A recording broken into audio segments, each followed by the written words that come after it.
Hello and namaste to everyone. Welcome to my new video and happy new year 2026. New year को दिनमा केही त गर्नु पर्यो, कहीँ जानु पर्यो भनेर म चाहिँ उठेर रेडी भएर लोटे ओल्ड टावरमा फायरवर्क्स हेर्न भनेर जान्नलाई निस्के र एकदम जाडो थियो गाइजहरु। चिसोमा पुरै ज्याकेट लाएर निस्के। वेदर पनि -12 थियो। म चाहिँ डङदेमुन स्टेसनमा बस्थे र मलाई जानु थियो फायरवर्क्स हेर्नलाई लोटे टावरमा जुन थियो जम्सिल भन्ने ठाउँमा र त्यसको लागि म चाहिँ यहाँ ट्रेन कुरिरहेको थिएँ। एकैछिनमा ट्रेन आयो र म ट्रेन चढेर आफ्नो गन्तव्यतिर अगाडि बढेँ र करिब 30-40 मिनेट पछाडि म पुगेँ लोटे ओल्ड टावर जुन झिलिमिली हालेर यो नयाँ वर्ष भएर होला पुरै सजाएको थियो र त्यहाँ बसेर एकछिन रमाइलो हेरियो। रमाइलो त के भन्नु, झिलिमिली जाडो भएर यो झिलिमिली हेर्ने क्रममा म भन्दै थिएँ हेर्नु है त। सो गाइज जाडोमा फायरवर्क्स हेर्न आएको रे के हो यो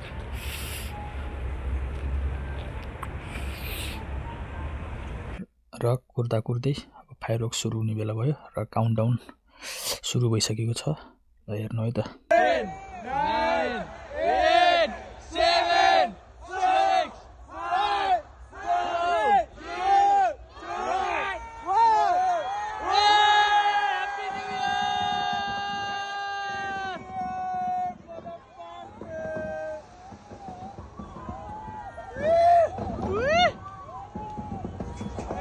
Happy New Year! Happy New Year!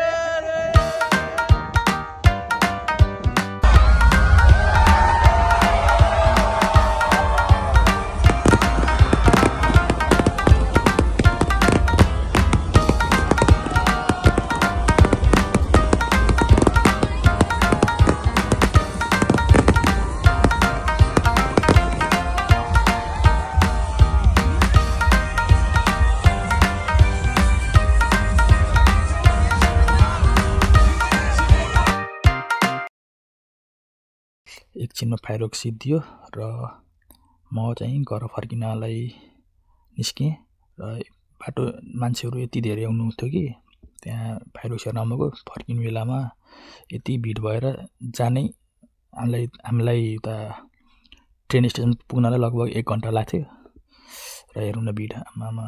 एकछिन त मलाई लागिरहेको थियो कि म कोरिया नभइकन रत्नबागमा गाडी चढ्नलाई लाइन बसेको जस्तो फिल भइरहेको थियो।